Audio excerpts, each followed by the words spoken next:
Buenos días, ¿qué tal estáis? ¿Cómo estáis, chicos?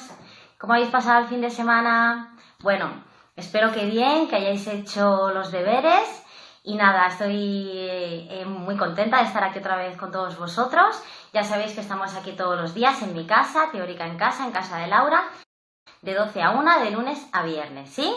Bueno, el tema de hoy... El tema que tenemos previsto para el día de hoy sería el tema del conductor. Hoy vamos a hablar tanto de distracciones como de la fatiga, el estrés, la somnolencia, la tasa de alcohol. Y bien, durante el fin de semana me habéis ido realizando preguntas, ¿sí? Entonces, como el tema de hoy es un poquito más largo, voy a dejar esas preguntas para el final del tema, ¿de acuerdo? Si tenemos tiempo, resolveré el máximo de dudas que tengamos, ¿sí? De acuerdo, pues empezamos con el tema de hoy. Empezamos por el tema 3 del libro y hablamos del tema del conductor. Y empezamos por el estado físico del conductor. Para obtener tanto el permiso como la licencia de conducción tenemos que reunir unas condiciones físicas y psicofísicas que se deben mantener en el tiempo. Como recordaréis, el otro día estuvimos hablando de que el permiso de conducción teníamos que renovarlo cada 10 años, hasta los 65. Y a partir de los 65 años habría que renovarlo, ¿de acuerdo? Cada 5 años. Entonces, cada 10 años tendríamos que pasar otra vez por ese centro médico para hacernos esa revisión y que comprueben que todas nuestras aptitudes y condiciones físicas y psicofísicas se mantienen. Ahora os quiero comentar sobre el permiso de conducción ordinario y el permiso de conducción extraordinario.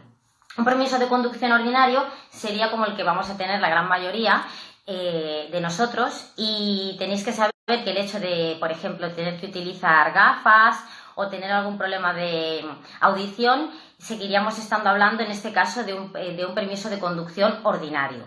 Por otro lado, tenemos permisos de conducción extraordinarios, que estos sí estarían sujetos a algunas adaptaciones o restricciones, ¿de acuerdo? En el caso de tener alguna discapacidad o alguna minusvalía, estaríamos hablando de un permiso de conducción extraordinario, chicos. Y pasamos a hablar del campo de visión, el campo visual.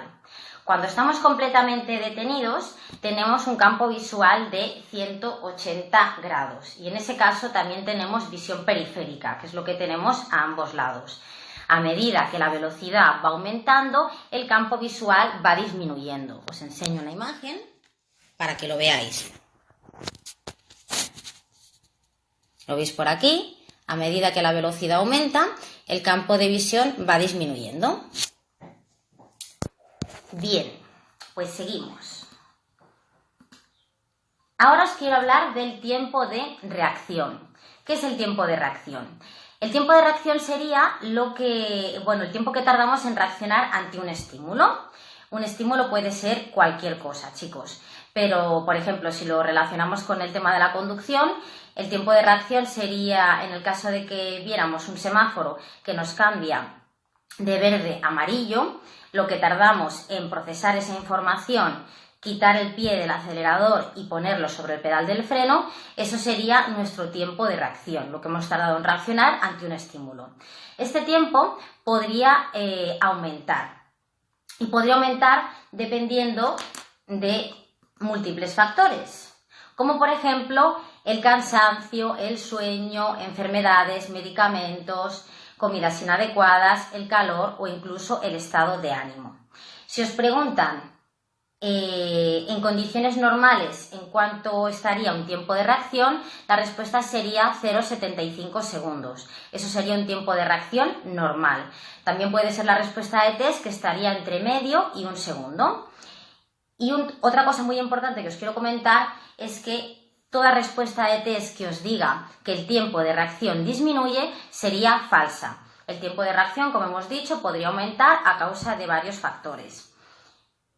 Y por otro lado, no tenéis que confundir otro concepto que sería la capacidad de reacción. Por un lado tenemos el tiempo de reacción, que hemos dicho que siempre podría aumentar, y por otro lado tenemos la capacidad de reacción.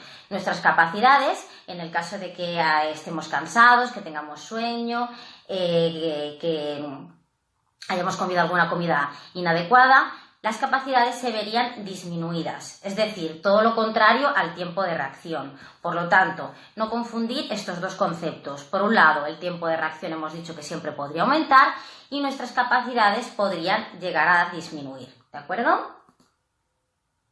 Y pasamos a hablar de distracciones. Os comento un poco. Nos dice, la capacidad de atención de una persona está limitada por el volumen de información a procesar y por el esfuerzo que realiza. El ser humano no puede atender con eficacia a muchos estímulos a la vez. Cuando realizamos una tarea tan compleja como conducir, la atención ya está dividida en múltiples factores. Por lo tanto, tenemos que saber separar aquellos que no serían importantes para la conducción y quedarnos con todos aquellos que sí que requieren toda nuestra atención. Las distracciones son causa directa o indirectamente de 4 de cada 10 accidentes y han incrementado en la última década un 75%. Como ya os podréis imaginar, esto sería a causa del móvil.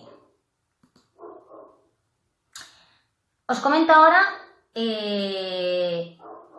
factores que pueden originar las distracciones, como por ejemplo, elementos internos del propio vehículo, como podría ser el sistema GPS, ir fumando al volante. Luego tenemos elementos externos, como puede ser el propio paisaje, un anuncio publicitario, las propias obras, o el estado y el comportamiento del conductor. El hecho de que estemos preocupados o pensando en otra cosa también sería causa de distracción al volante. Y ahora os hablo de las conductas que más distraen en la conducción. Las conductas que más distraen, que son respuestas de test en este caso, podrían ser utilizar el teléfono móvil, mirar o leer un mapa, llevar niños alborotando en el vehículo, fumar al volante, un insecto en el coche, esta es bastante frecuente como respuesta de test, o programar el GPS. Estas serían, chicos, las conductas que más distraen en la conducción. Los accidentes por distracciones son más frecuentes en jóvenes entre 18 y 25 años y mayores de 70, cuando el conductor va acompañado, es decir, si vamos con el coche con amigos y tal, esto puede provocar más distracciones que si vamos solos, meses de verano, trayectos de ocio, fines de semana y durante el día, y en autopista y autovía, que hablamos el otro día. La autopista y autovía lo que tiene para causar distracciones sería que tiene un trazado monótono. Es decir, las autopistas y autovías suelen ser rectas y esto podría provocar la distracción. ¿Qué más tenemos por aquí? Ahora os voy a hablar de circunstancias de la vía y del entorno, que favorecen la distracción. Por ejemplo, una carretera excesivamente familiar.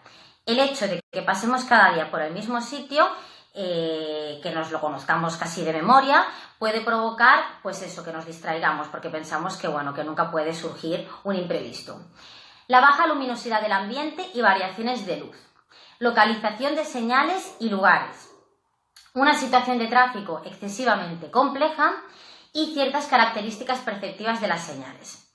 Me voy a la anterior, la que os comentaba de una situación de tráfico excesivamente compleja. Aquí lo que os quiero recalcar es que, como ya sabéis, algunas respuestas de test lo que varía es una palabra y una palabra puede hacer que esa respuesta sea correcta o sea falsa. Entonces, para que esta respuesta sea correcta, tiene que decir situación de tráfico excesivamente compleja. Si dice situación de tráfico compleja, cuidado chicos, que seguramente esa no sería la respuesta correcta, ¿de acuerdo? Así que no se engañen, ¿eh? Ahora hablamos de circunstancias relacionadas con el conductor que también favorece la distracción. Aquí tendríamos, por ejemplo, la fatiga, la somnolencia, el estrés, la ansiedad, la depresión, el consumo de alcohol, drogas u otros fármacos, ciertas características de la personalidad o conductas que interfieren en la conducción, que ahora hablaremos de ellas. Las conductas que interfieren en la conducción serían aquellas que demandan la atención del conductor durante demasiado tiempo, por lo tanto hace que preste menos atención a la conducción. En este caso, las conductas que más interfieren en la conducción serían, por ejemplo, fumar, usar el teléfono móvil o el sistema de navegación GPS. Por un lado, el tabaco. El tabaco ya sabemos que además de perjudicar la salud, produce fatiga ocular y además nos inutiliza una de las manos. Por otro lado, tenemos el teléfono móvil. El teléfono móvil puede ser de gran ayuda en caso de una avería, en caso de un accidente, para por si tenemos que solicitar ayuda, pero un uso inadecuado puede provocar accidentes por distracción. Cuando utilizamos el teléfono móvil, la probabilidad de tener un accidente es 4 veces mayor que si no se utiliza. Por otro lado, tenéis que saber que, bueno, aunque me imagino que ya lo sabéis, utilizar el teléfono móvil al volante estaría prohibido, pero sí estaría permitido utilizar en manos libres. Pero cuidado, aunque en manos libres sí que nos lo permiten utilizar, sigue provocando distracciones, ¿de acuerdo? Características, os hablo de características del accidente por el uso del teléfono móvil, que también podrían ser respuestas de test. Problemas de atención, aumento de infracciones, dificultad para mantener una velocidad adecuada, frecuentes desviaciones de la trayectoria. Ojo con esta, chicos. Cuando dice frecuentes desviaciones de la trayectoria, suelen poner otra respuesta de test que es muy similar. Sería salida de la vía. Cuando dice salida de la vía o frecuentes desviaciones de la trayectoria, se refiere a que no seguimos una línea recta. Igual que cuando vamos caminando hablando por el móvil, que nos vamos de un lado a otro, pues sería lo mismo con el volante, conduciendo. Problemas de maniobrabilidad y desorientación y pérdida de la noción del tiempo, que esto ya nos pasa muchas veces cuando hablamos por teléfono, que pensamos que llevamos 5 minutos y llevamos media hora hablando. Hay 4 momentos más peligrosos cuando utilizamos el teléfono móvil. Uno de ellos sería al recibir la llamada. Hay una pregunta de test que dice si es peligroso llevar el teléfono encendido mientras conducimos. Y la respuesta sería que sí sería peligroso, porque incluso el mismo sonido nos podría sobresaltar, ¿de acuerdo? Marcar un número o enviar un mensaje mientras hablamos y colgar y guardar el teléfono. Estos serían los 4 momentos más peligrosos si utilizamos el teléfono móvil, que no debemos utilizar. Hay que tener especial atención a los peatones que van hablando por el teléfono móvil, ya que vamos abstraídos en la conversación y vamos ajenos al tráfico. Y ahora pasamos a hablar del sistema de navegación GPS. El GPS es un elemento que nos sirve de gran ayuda a la hora de desplazarnos de un lugar a otro, pero un uso inadecuado puede causar accidentes por distracción. En el caso de que utilicemos un GPS en el vehículo, importante, que no haya ningún cable suelto, que esté fijo firmemente en su soporte, que esté a la altura correcta y que no nos obligue a apartar la vista de la carretera, que no interfiera la apertura del airbag y, muy importante, que esto suelen preguntarlo bastante, el GPS hay que programarlo antes de iniciar la marcha, es decir, antes de ponernos en movimiento tenemos que programar el GPS. Lo que estaría siempre prohibido sería manipularlo durante la marcha, ¿de acuerdo? Está permitido utilizar el GPS y utilizarlo se refiere a mirarlo, ¿de acuerdo? Pero lo que nunca podemos hacer es manipularlo durante la marcha. Esto se debe hacer previamente, antes de ponernos en marcha, chicos. ¿Qué más os cuento? Ahora pasaríamos a hablar de factores que influyen en las aptitudes psicofísicas del conductor.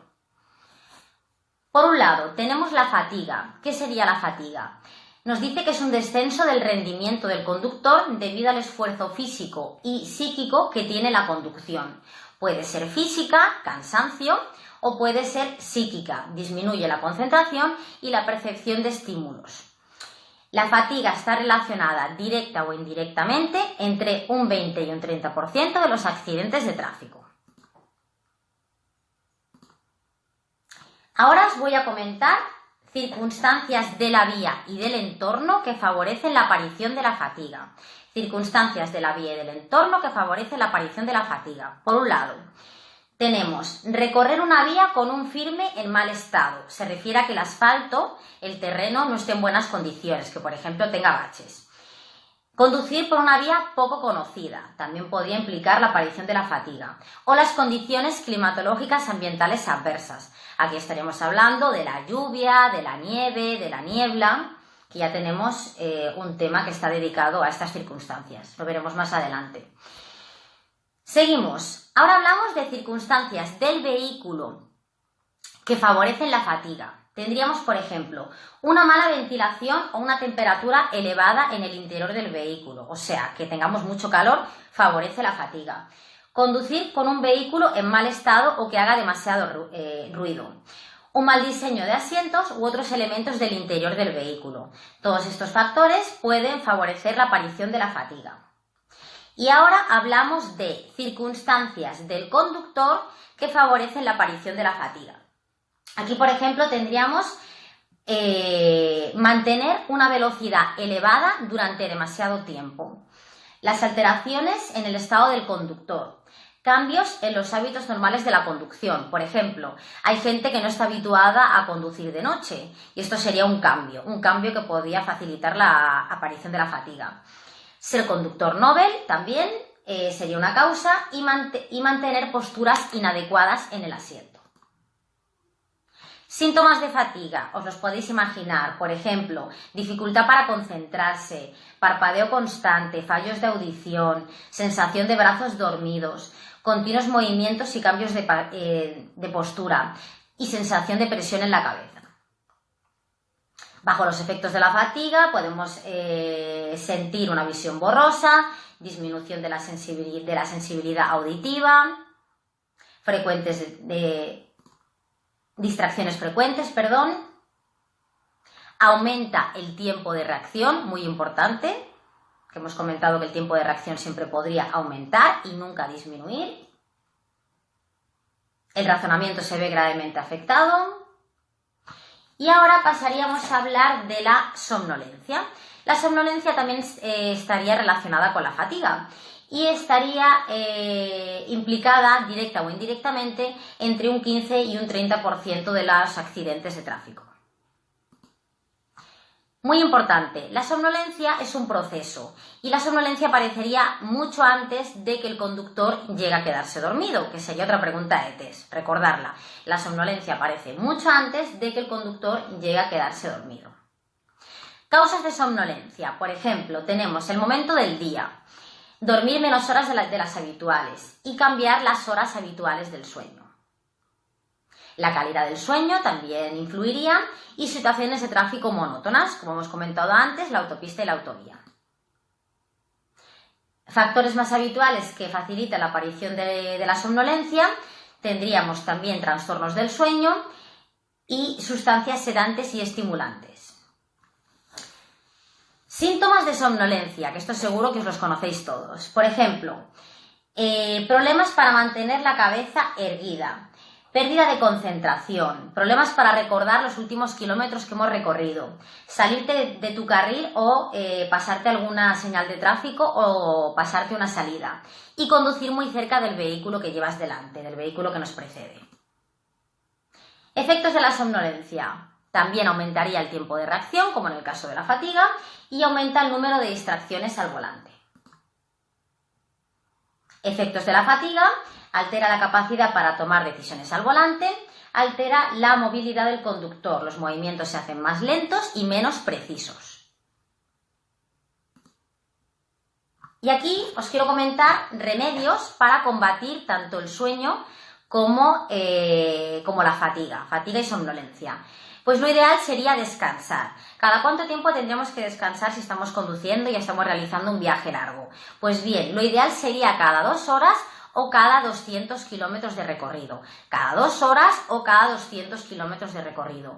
Lo ideal es descansar unos 20 o 30 minutos, salir del vehículo y bueno, algo también que sería muy lógico sería dormir un rato, ¿de acuerdo? Y pasamos a hablar ahora del alcohol y otras drogas. Como ya sabéis, el alcohol es una droga psicodepresora que incluso en pequeñas cantidades influye negativamente en la conducción. Sobre todo afecta al cerebro y a la vista. Es uno de los factores que está relacionado con los accidentes de tráfico, uno de los mayores factores, y está relacionado entre 30 y 50 accidentes de cada 100 serían consecuencia del alcohol. Si mezclamos alcohol y conducción, sería cuestión de tiempo de que se produjera un accidente. Y ahora vamos a hablar de la tasa de alcohol. Os voy a poner un vídeo.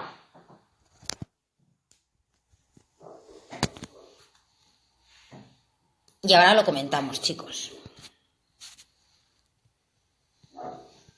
La alcoholemia. Tasas. La alcoholemia es la cantidad total de alcohol que existe en la sangre después de haber bebido. La proporción de alcohol en la sangre se conoce como tasa de alcoholemia y se mide normalmente en gramos de alcohol por cada litro de sangre o en miligramos de alcohol por cada litro de aire expirado.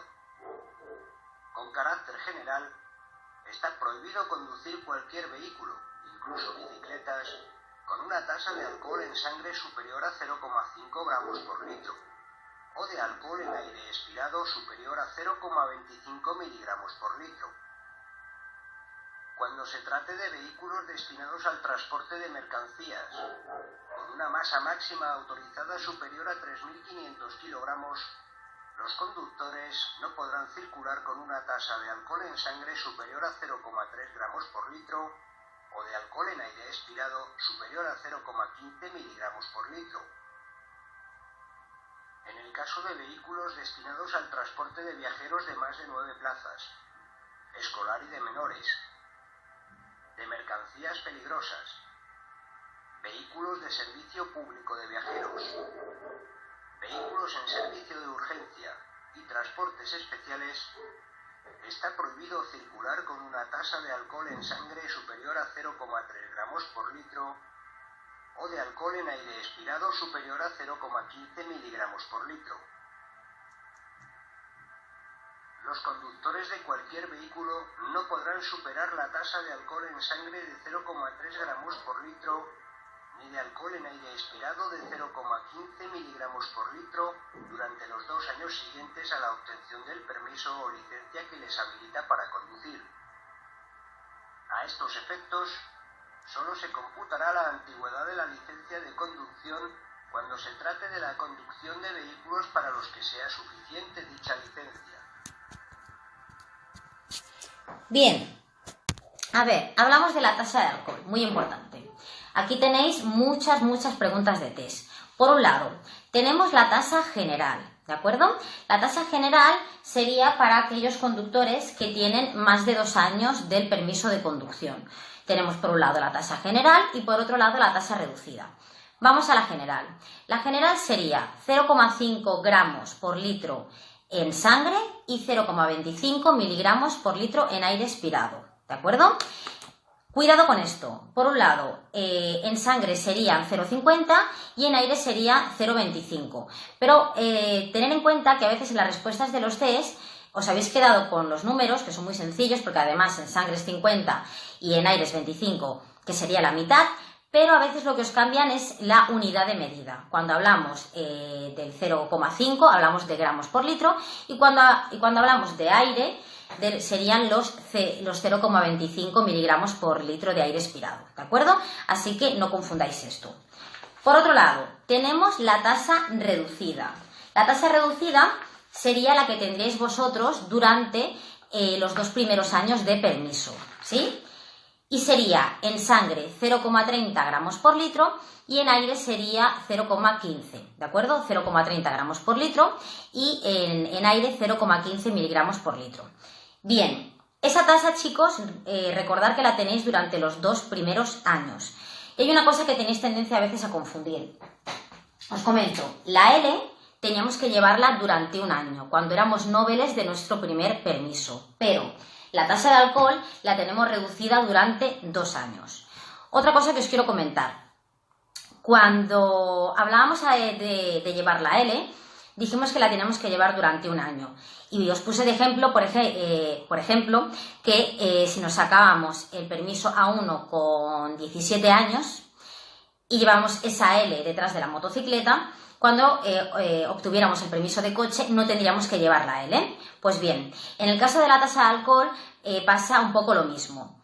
Quiero decir, si con 16 años obtenemos el permiso A1, recordar que era para motocicletas hasta los 125 centímetros cúbicos, tendremos durante 2 años esa tasa reducida y cuando a los 18 años obtengamos el permiso de coche, el permiso B, pasaríamos a la tasa general, ¿de acuerdo? Otra cosa importante, esa tasa reducida, esa que tendréis durante los 2 primeros años, también hay otros vehículos que tendrían que llevar esa tasa. Por ejemplo, tendríamos los vehículos destinados al transporte de mercancías hasta los 3.500 kilos. Aquí ahora os estoy hablando de un grupo que os los comentan como conductores profesionales, que son los que os voy a comentar ahora. Y como os decía, tenemos conductores de vehículos destinados al transporte de mercancías que superen los 3.500 kilos. Estos vehículos, recuerdo, tienen la tasa reducida, la de 0,30 a 0,15. Vehículos destinados al transporte de escolar de más de 9 plazas, escolar y de menores, vehículos que transporten mercancía peligrosa, vehículos en servicio de urgencia y transportes especiales. ¿Qué más? Otra cosa importante. Os pueden preguntar por la tasa de un ciclista. El ciclista tendría la tasa general, 0,50 gramos por litro, 0,25 miligramos por litro, ¿de acuerdo? Y recordad que la nuestra la tenemos reducida durante los 2 primeros años, chicos. Mucho cuidado con la tasa de alcohol porque ya os digo que hay muchísimas preguntas sobre esto. Por supuesto, si bebes, no conduzcas. Esto ya lo sabéis. Y ahora os quiero comentar factores que influyen en la tasa de alcohol. Por ejemplo, la cantidad de alcohol. Esto sería lógico.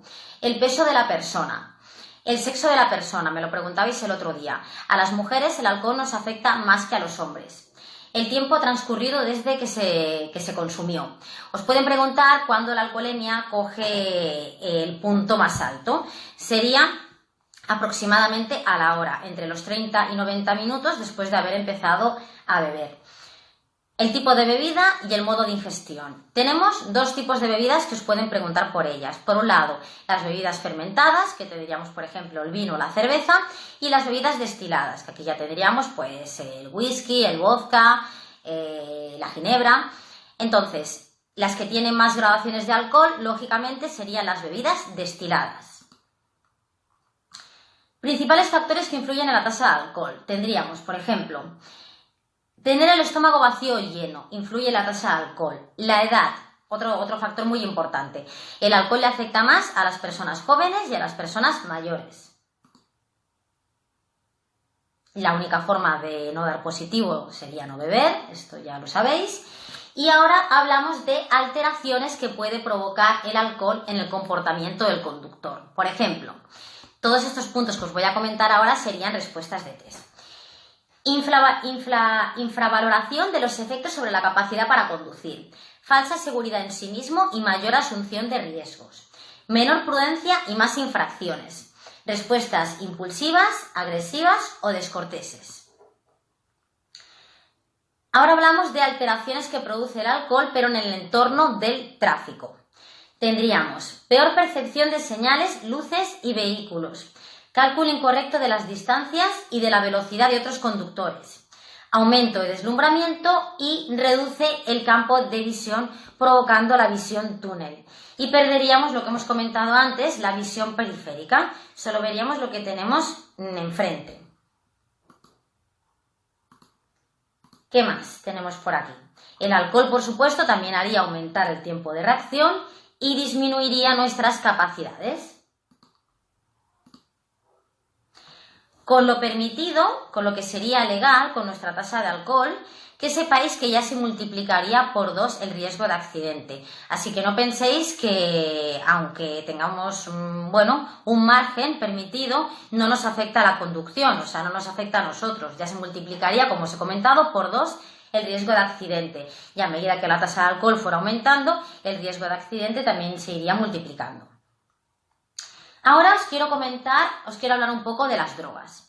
Bien, como ya sabéis, también estarían prohibidas en este caso para la conducción, pero sería muy frecuente que os preguntaran por el efecto de alguna de ellas de cara al examen. Entonces, normalmente, como respuesta a ETS, tenéis siempre un par de ellas que suelen ser los efectos más llamativos o más característicos que tiene esa droga en concreto. Os empiezo hablando del cannabis. En el caso del cannabis, la respuesta a ETS, el efecto que suele producir, sería que aumenta el tiempo de reacción y que provoca somnolencia, ¿de acuerdo? También tiene otros efectos, como por ejemplo, altera la percepción del entorno, del tiempo y del espacio y reduce la capacidad de concentración. Pero sobre todo, quedaros con las que os he dicho al principio, que aumenta el tiempo de reacción y provoca somnolencia.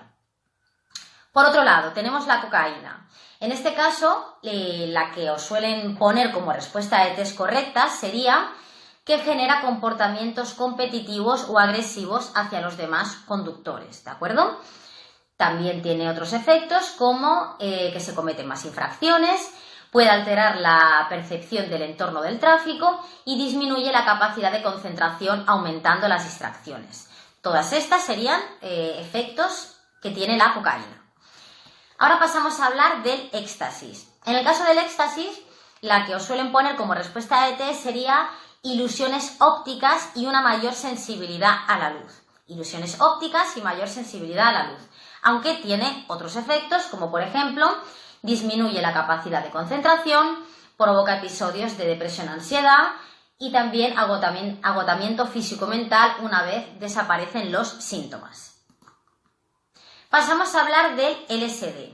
En este caso, lo llamativo, lo diferente que tiene esta droga sería que el efecto se puede llegar a prolongar hasta 10 y 12 horas después de haberla consumido. Y esta es la que suele ser respuesta.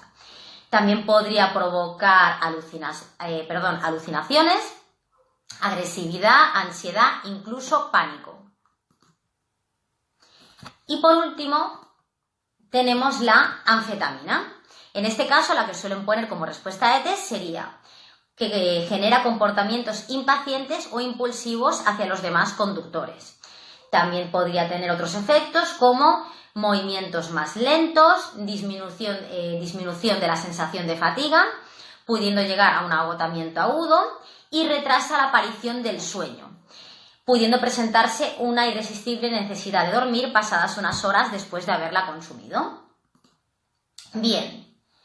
Y ahora vamos a hablar de, sabéis que nos pueden hacer tanto una prueba de alcohol como drogas. Y os voy a comentar quién está obligado a someterse a este tipo de pruebas. Por un lado, si vamos conduciendo y nos encontramos con un control preventivo, cualquiera de nosotros estamos en la obligación de someternos a las pruebas de alcohol y drogas. Todo conductor que sea denunciado por alguna infracción, es decir, nos hemos saltado un semáforo en rojo, nos dan el alto, en este caso el agente podría proceder a efectuarnos una prueba de alcohol o de drogas. Quien conduzca cualquier vehículo con síntoma de estar bajo los efectos de estas sustancias. Si nos ven con algún síntoma, es decir, no sé, por ejemplo, vamos conduciendo y no mantenemos una línea recta, vamos haciendo S por la carretera.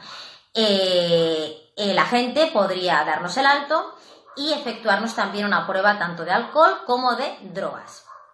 Y por último, esta es muy importante, que os la preguntan bastante además, sería todo usuario de la vía, cuando dice usuario, que mañana hablaremos de los usuarios de la vía en el próximo tema, tenéis que saber que al decir usuario tanto se está refiriendo a un conductor como a un peatón que circule por las vías públicas, ¿de acuerdo?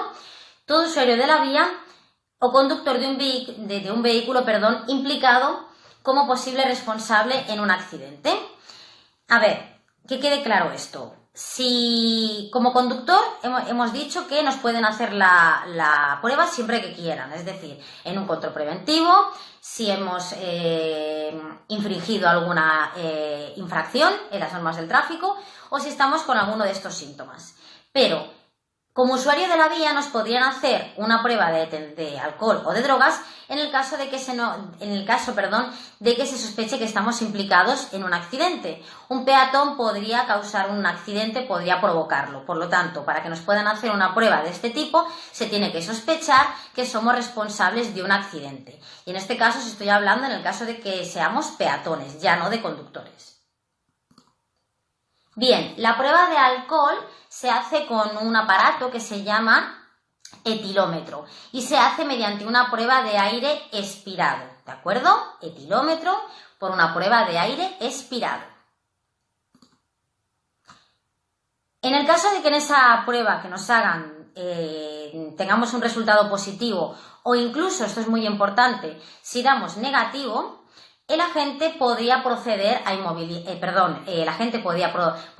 realizarnos una segunda prueba. Pero muy importante, tanto si damos positivo como si damos negativo. En el caso de que diéramos negativo, podría ser que la gente nos viera con algún síntoma de estar bajo los efectos de estas sustancias. Por lo tanto, si damos positivo o incluso dando negativo, el agente puede proceder a realizarnos una segunda prueba.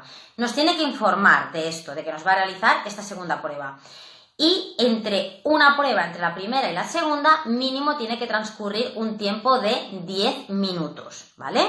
Esto también que sepáis que lo preguntan. Y en el caso de que en esa segunda prueba también diéramos positivo y no hubiera ninguna persona que se pudiera hacer cargo de nuestro vehículo, procederían a inmovilizarnos nuestro vehículo. Ahora vamos a hablar, chicos, de enfermedades y medicamentos. Bien, nos dice que el 75% de las personas que ha estado en tratamiento afirma no haber recibido ningún tipo de información sobre si ese medicamento puede llegar a afectar o no a la conducción. Por lo tanto, sería muy importante, en el caso de que estuviéramos en tratamiento, leernos el prospecto y ver si ese medicamento afecta o no a la conducción. Hablamos ahora de enfermedades leves. Una enfermedad leve no tiene por qué mermar nuestras capacidades para conducir con seguridad, pero sí que tendríamos que adoptar una serie de precauciones, sobre todo si estamos hablando de una enfermedad de tipo crónico. Enfermedades las tenemos cardíacas, respiratorias, neurológicas y trastornos mentales. Y vamos a hablar ahora de estas, de enfermedades neurológicas y trastornos mentales. En este caso tenemos que saber que el fármaco que se utiliza para combatirlas serían los psicofármacos. Estos fármacos son los que más afectan a la conducción y en la gran mayoría de los casos prohíben la conducción, ya que los efectos secundarios que tienen no permiten conducir con seguridad. Por otro lado, hablamos de enfermedades, antes de eso, hablamos de las alergias respiratorias. En el caso de las alergias, el fármaco que se utiliza para combatirlas serían los antihistamínicos. Y os van a hablar mucho de los antihistamínicos, sobre todo de los de primera generación. Los antihistamínicos de primera generación no suelen producir somnolencia, pero cuidado, no suelen producir, lo cual no quiere decir que en unas pequeñas dosis sí que nos provoquen sueño. Por lo tanto, recordad, en el caso de las alergias, el fármaco que se utiliza serían los antihistamínicos. Los de primera generación no suelen producir somnolencia, pero lo cual no quiere decir que en alguno de ellos sí que nos provoque somnolencia, aunque sean pequeñas dosis. ¿Qué más tenemos por aquí? Ahora hablaremos del estrés. El estrés se produce cuando un individuo se encuentra sometido a unas demandas superiores a las respuestas que puede proporcionar. Es una pérdida del equilibrio físico y emocional que puede alterar gravemente la capacidad para conducir con seguridad. Bien, ¿qué efectos tiene el estrés en el conductor? Nos dice que aumenta los niveles de agresividad, hostilidad y competitividad, comportamientos imprudentes y mayores niveles de riesgo al volante, menor respeto por las señales y normas de circulación, decisiones más lentas, se cometen más errores, disminuye la concentración y puede facilitar la aparición de la fatiga. Por otro lado, tenemos, como enfermedad también tendríamos la depresión. Y los síntomas de depresión pues sería estado de ánimo triste, apatía, falta de energía, desesperanza, pesimismo. Y en este caso, el fármaco para combatir también este tipo de enfermedades son los que hemos comentado antes, entre ellos los psicofármacos, y tienen efectos en la conducción, como por ejemplo, aumentan las distracciones, se pierde información del entorno, se siente más inseguridad, hay una mayor sensibilidad a la somnolencia y a la fatiga, y suele haber el consumo de psicofármacos, lo que estábamos comentando. Hay una pregunta de test, relacionada con la depresión y nos dice que si sería recomendable conducir de noche en el caso de que sufriéramos esta enfermedad. No sería recomendable conducir de noche, que lo tengáis en cuenta. Más cositas que tenemos por aquí. Cuidado, no todos los fármacos, porque ahora aparece hablando de los medicamentos en general, que todos los medicamentos afectan a la conducción. Y sería importante recalcar que no todos los medicamentos afectan a la conducción, aunque sería importante saber cuáles lo hacen y cuáles no. Hemos hablado de los antihistamínicos de primera generación, de los psicofármacos y pasamos a hablar de precauciones en general ante el consumo de medicamentos. Por ejemplo, consultar siempre con el médico farmacéutico, no automedicarse, muy importante, no mezclar medicamentos con alcohol, consultar el prospecto de cada medicamento por si puede afectar o no a la conducción, respetar la dosis marcada por el médico, intentar no conducir o ser muy prudente al inicio del tratamiento, no mezclar medicamentos salvo prescripción médica y tener cuidado con el café u otras sustancias porque pueden alterar el efecto del medicamento. Y ahora hablamos de otros factores que también pueden afectar al conductor a la hora de conducir. Por ejemplo, el estado de ánimo. El estado de ánimo, que estemos muy contentos, que estemos eufóricos o que estemos tristes, todo esto también afecta a la conducción. La alimentación, que os van a hacer también preguntas sobre esto. A la hora de conducir, es importante que tengáis en cuenta el hecho de las comidas. Las comidas copiosas, abundantes o de difícil digestión nos afectan a la conducción, ya que la sangre pasaría al estómago y en este caso, pues bueno, también podía provocar la somnolencia. El vestuario, la ropa, ¿cómo tenemos que ir al volante? Lo ideal es que llevemos una ropa cómoda, no demasiado ajustada, para que nos permita libertad de movimientos. A la hora del calzado, muy importante, calzado flexible y ligero.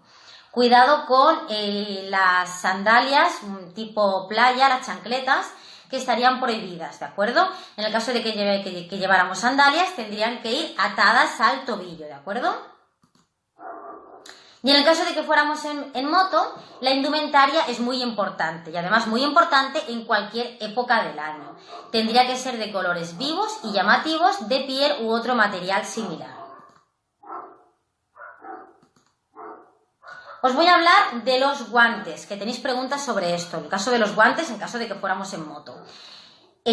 Los guantes tienen que ser de piel y sin dibujo. Acordaros de esta frase. De piel y sin dibujo con la menor cantidad de masa posible. ¿Qué más tenemos por aquí? En el caso de que vayamos en moto también sería muy recomendable que lleváramos botas de moto, ¿sí? Botas fuertes que nos protejan los pies, los tobillos, de cuero con tacón para apoyar bien los pies en los estribos, en las estriberas de la motocicleta.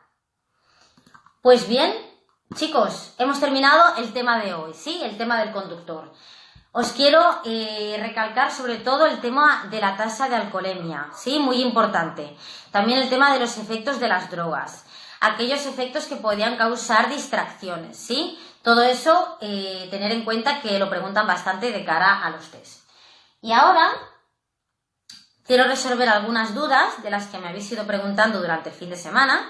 Como ya sabéis, cada día ponemos un buzón para que vayáis metiendo ahí todas vuestras dudas, ¿sí? Y el día siguiente pues intentaré resolver como siempre el máximo de ellas. Por ejemplo, Me preguntabais la diferencia entre ciclomotor y motocicleta. El ciclomotor, recordad que no es un vehículo no considerado de motor y que tenía que reunir, chicos, dos características. Una de ellas era que no podía superar los 45 km por hora y la otra que no debía superar los 50 centímetros cúbicos. La motocicleta era un vehículo de motor, es un automóvil y solamente tenía que reunir una característica y era que bien superara los 45 km por hora o superara los 50 centímetros cúbicos. Más cositas. Recordad también que nosotros podíamos llevar sobre la documentación de nuestro vehículo fotocopias siempre que estuvieran debidamente cotejadas, ¿de acuerdo? Entonces, por otro lado, cuando íbamos a la ITV, los documentos, recordad, chicos, que tenían que ser los originales. Ahí no valían fotocopias. Y acordaros también de que era el titular del vehículo el responsable de pasar esa ITV. ¿Qué más me preguntáis por aquí? Bien, ¿qué requisitos había que cumplir para llevar un remolque con el permiso B? Con el permiso B, recordad que siempre podíamos llevar un remolque ligero, hasta los 750 kilos, ¿de acuerdo? Remolque ligero hasta los 750. Luego hablábamos de una autorización que nos permitía llevar un remolque que superara los 750, siempre que el conjunto no excediera los 4.250, que era la autorización B96. ¿Qué más? Preguntáis también si en el caso de haber llevado un ciclomotor, si tenéis que llevar luego la L en el coche. Esto lo hemos ido comentando hoy durante la clase. Recordamos, la L tenemos que llevarla durante un año, cuando seamos noveles de nuestro primer permiso, ¿sí? En la parte posterior izquierda del vehículo. ¿Os acordáis que medía 19,5 de alto por 15 de ancho? Bien. Si luego obtenemos otro permiso, ya no sería necesario llevar esa L, ¿de acuerdo? Solamente un año. Pero acordaros, muy importante, que hablando de la tasa de alcohol la tenemos reducida durante los 2 primeros años de nuestro permiso. Y que esos años también cuentan, ¿no? Lo que hemos comentado antes. Si obtenemos un permiso, por ejemplo, la 1 con 17 años, a los 18 años ya no tendríamos que llevar la L en nuestro vehículo, pero seguiríamos teniendo durante un año la tasa de alcohol reducida. Y luego pasaríamos a la tasa general, ¿de acuerdo? 0,50 en sangre y 0,25 en aire, ¿de acuerdo? Esta es la general. Y la reducida, 0,30 gramos por litro y en aire 0,15 miligramos por litro, ¿de acuerdo? Bien, como tenemos un poquito de tiempo, os voy a hacer alguna pregunta sobre el tema que hemos visto hoy. A ver, ¿qué os pregunto yo? Bueno, ¿cómo han ido los test este fin de semana? No os he preguntado. Espero que los fallos poco a poco, cada día empiecen a bajar. Ya veréis como sí, no os asustéis al principio. Lo que dijimos, tenéis 7, 8, 10, 15 fallos, que ya veréis que día a día esto mejora, chicos. A ver. Pregunta de test. ¿Puede aumentar el tiempo de reacción del conductor? ¿Puede aumentar el tiempo de reacción de un conductor? Respuesta A. No, solo puede disminuir. Respuesta B. No, siempre es menos de un segundo. Respuesta C. Sí, dependiendo, por ejemplo, de su estado físico. A ver qué me decís. A. No, solo puede disminuir. B. No, siempre es menos de un segundo. O C, sí, dependiendo, por ejemplo, de su estado físico. Bueno, pues como hemos comentado, el tiempo de reacción siempre podía aumentar. O sea que la respuesta correcta es que sí, por ejemplo, dependiendo de su estado físico, dependiendo de si está cansado, si está fatigado, si está somnoliento, el tiempo de reacción siempre podría aumentar. Recordad que un tiempo de reacción normal serían 0,75 segundos o entre medio y un segundo.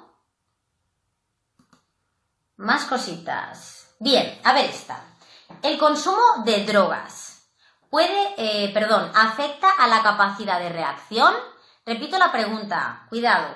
¿El consumo de drogas afecta a la capacidad de reacción? Sí, aumentándola. B, no. Y C, disminuyéndola. A ver qué decís aquí. ¿El consumo de drogas afecta a la capacidad de reacción? Sí, la aumenta la capacidad. B, no. y C disminuyéndola. Bien, chicos, no podemos confundir esto, muy importante. La capacidad de reacción sí que se ve disminuida a causa de los mismos factores que podía aumentar el tiempo de reacción, ¿de acuerdo? Por lo tanto, no confundimos tiempo de reacción con capacidad de reacción, muy importante. ¿Qué más tenemos por aquí? Por ejemplo, esta. ¿Las distracciones pueden estar originadas? Respuesta A. Por elementos externos del vehículo como, tanto por elementos externos del vehículo como elementos internos, tanto externos como internos. B. Únicamente por elementos internos del vehículo. O C. Solo por elementos externos del vehículo. En este caso, las distracciones hemos visto que tanto podían estar originadas por elementos internos como externos, ¿de acuerdo? Elementos tanto del interior de nuestro vehículo, como podía ser el hecho del GPS, el hecho de fumar al volante, o elementos externos como el propio paisaje, publicidad, una obra. Así que la respuesta correcta, chicos, muy bien, es la respuesta A. ¿Y qué más tenemos por aquí? Esta. Los accidentes por distracción son más frecuentes. Respuesta A. En los conductores entre 30 y 45 años. Respuesta B. En jóvenes entre 18 y 25 años y mayores de 70. Y respuesta C. En los mayores de 50 años. Pues bien, muy fácil. La respuesta correcta es la B. En los jóvenes entre 18 y 25 años y mayores de 70. Ahí os veo que estáis a tope, ¿eh? ¿Qué más? A ver, esta de aquí. A ver, vamos a poner alguna. Bien, a ver esta, que os la he comentado antes. Dice, el accidente más frecuente por el uso del móvil mientras se conduce es. Respuesta A, el choque frontolateral. Respuesta B, salida de la vía. Y respuesta C, el alcance. Se refiere a una colisión por alcance. Pues bien, chicos, aquí la respuesta correcta sería la B, salida de la vía. Como os he comentado antes, cuando decía frecuentes desviaciones de la trayectoria, era un poco lo mismo que decir salida de la vía. Estos serían accidentes frecuentes por el uso del teléfono móvil. Acordaros, salida de la vía. ¿Qué más? A ver, una preguntita más. A ver, alguna un poco más difícil. A ver, por ejemplo, bueno, esta no es muy difícil, ¿eh? ¿Qué puede favorecer la aparición de la fatiga? Respuesta A, una vía en perfecto estado. Respuesta B, un buen diseño de los elementos internos del vehículo. Y respuesta C, la existencia de defectos en la dirección o suspensión del vehículo. A ver qué me decís. En este caso, la respuesta correcta, chicos, sería la C, que puede favorecer la aparición de la fatiga, la existencia de defectos en la dirección o suspensión del vehículo. Y venga, yo os haré una última más. Bien, esta, que la suelen preguntar bastante. En general, el sueño aparece con mayor frecuencia. Repito, en general, el sueño aparece con más frecuencia en las primeras horas de la mañana y al final de la tarde. Respuesta A primeras horas de la mañana y al final de la tarde. Respuesta B, durante las horas centrales de la mañana y primeras horas de la tarde. Y por último, la C, durante la madrugada y a primeras horas de la tarde. Esto antes no lo hemos comentado y es importante y os lo quiero recalcar. La respuesta correcta, chicos, sería la C. El sueño aparece con más frecuencia durante la madrugada y primeras horas de la tarde. Cuidado, incluso si hemos dormido correctamente, hemos descansado bien la noche anterior, de madrugada nos entra sueño. Es decir, es como si el cuerpo está programado, pensado para que descanse de noche. Por lo tanto, pensar en las horas de la madrugada. Y primeras horas de la tarde. La primera hora de la tarde también está relacionada con que hemos terminado de comer, lo que hemos comentado antes, ¿no? Y bueno, tenemos toda la comida aquí, bueno, toda la sangre se nos concentra en el estómago y eso también podría provocar la aparición del sueño. Entonces, recordad, horas de la madrugada, durante la madrugada y primeras horas de la tarde. tarde, ¿de acuerdo? Bien, pues chicos, ¿qué os comento? Os comento que mañana os quiero a todos aquí, puntuales, en mi casa, y vamos a tratar sobre el tema de los usuarios de la vía, el tema 4. Aquí ya la cosa se empezaría a animar, ¿de acuerdo? Entonces, lo que os comentaba, espero que podáis hacer los test que os he ido diciendo cada día. Una media de 10 test diarios estaría bien y ya veréis que día a día esos fallos empiezan a bajar y cuando todo esto esté arreglado, se haya solucionado, estamos los primeros para apuntarnos al examen y hacer ese examen, como dijimos, con 0 fallos, ¿de acuerdo? Lo dicho, mañana os veo aquí a todos con el tema de usuarios de la vía. En el caso de que no hayáis podido hoy seguir la clase en directo, no pasa nada. Recordad que estaría tanto en Instagram como en Facebook, disponible para todos vosotros y que la podáis seguir. Si tenéis cualquier duda sobre el tema de hoy, no dudéis también en consultárnosla y mañana intentaré también resolver el máximo de ellas. Pues bien, chicos, un día más. Ha sido un placer estar aquí con todos vosotros. Y nada, deciros que mañana, como siempre, a las 12, nos vemos aquí en mi casa, en casa de Laura, Teórica en Casa. Pues un besito muy grande y hasta mañana, chicos, que vaya muy bien. Adiós.